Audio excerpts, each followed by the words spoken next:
Good day and thanks for joining us. I'm Antika Rasava reporting from the Greek capital, and here's what's happening.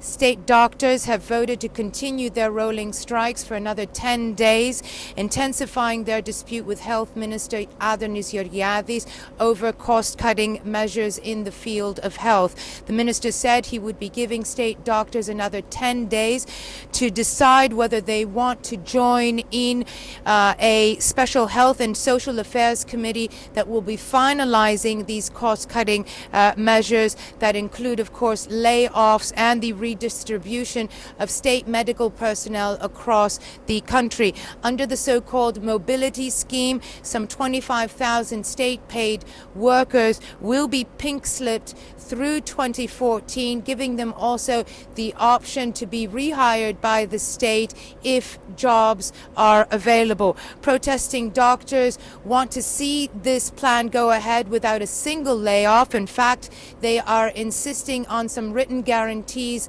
from the health minister, who urged them to return to the negotiating table as soon as possible, and if not, he will be executing, he said, this mobility scheme at a faster pace. Doctors say they will be striking through December 13th, throwing the country's health system into further chaos. One interesting bit to keep in mind is that the mobility scheme is just part of sweeping austerity measures that are targeting the health system here in Greece, which is already in tatters as a result of the financial crisis. A striking example of these cuts is the fact that many psychiatric institutions will be shut down by the end of the year, raising huge question marks over the fate of patients that remain institutionalized in these facilities. We understand, of course,